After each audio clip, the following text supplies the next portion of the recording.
Vacation દરમિયાન ખાનગી બસોના ભાડા વધારી દેવાતા હોવાની લેખિત ફરિયાદ ડાયમંડ વર્કર યુનિયન ગુજરાત સરકાર સુરત જિલ્લા કલેક્ટર અને પોલીસ કમિશનરને લક્ઝરી બસોમાં ઉઘાડી લૂંટ રોકવા બસ ભાડા નિર્ધારિત કરવા માંગ કરી છે।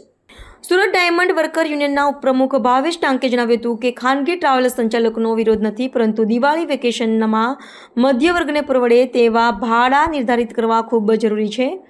લાંબા સમયથી હીરા ઉદ્યોગ મંદીનો સામનો કરી રહ્યો હોવાથી સૌથી દયનીય હાલત રત્ન કલાકારોની થઈ છે। દિવાળીના સમયે રત્ન કલાકારો મોટી સંખ્યામાં ખાનગી બસોમાં પોતાના વતન જાય છે, ત્યારે દિવાળી વેકેશન દરમિયાન ખાનગી ટ્રાવેલ્સના સંચાલકો દ્વારા ભાડામાં ઘણો વધારો કરી દેવાય છે।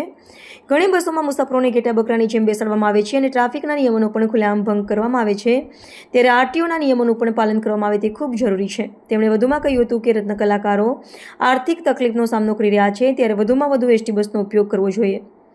બીજી બાજુ ખાનગી ટ્રાવેલ્સના સંચાલકો પણ સહયોગ આપે અને બસ ભાડા ગરીબ મધ્યમ વર્ગના લોકોને પરવડે તેવા રાખવામાં આવે એવી માંગણી છે। મારું નામ છે Bhavesh Tank, diamond worker union vice president.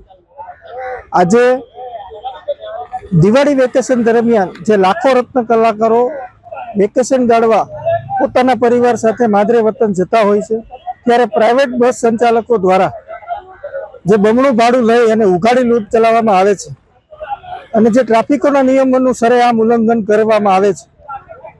એક સોફાની અંદર 2 જણાની કેપેસિટી હોય તો 4 ને 5 જણા બેસાડી અને મુસાફરી કરવામાં આવે છે, એ જીવનું જોખમ પણ છે।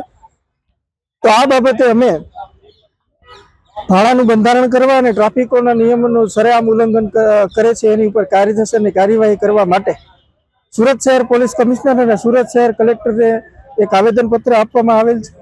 આ બાબતે અમે રજૂઆત કરેલ છે કે એક જાહેરનામું બહાર પાડવામાં આવે કે આનાથી વધારે કોઈ ભાડું લઈ ન શકે અને બંને પક્ષને પોસાય એવું ભાડું નિર્ધારિત કરવામાં આવે, જેથી કરી 2 વર્ષની અંદર જે મંદીનો માહોલ છે, મંદીના માહોલથી જે રત્ન કલાકારો પીસાઈ રહ્યા છે, ઉપરથી આ ટેરિફના કારણે જે ઇન્ડસ્ટ્રીની અંદર ઇફેક્ટ છે, તો જે રત્ન કલાકારોને માદરે વતન જવું છે એને બમણું ભાડું ચૂકવવું ન પડે એ બાબતે તંત્રને ધ્યાન રાખવું જોઈએ અને સલામતીપૂર્વક પોતાના માદરે વતન જઈ શકે એ માટે ટ્રાફિકોના નિયમોનું ઉલ્લંઘન ન થાય એ બાબતે પણ ધ્યાન રાખવું જોઈએ। આ બાબતે અમે કલેક્ટર સાહેબ અને કમિશનર સાહેબને રજૂઆત કરવા આજે આવેલા છીએ।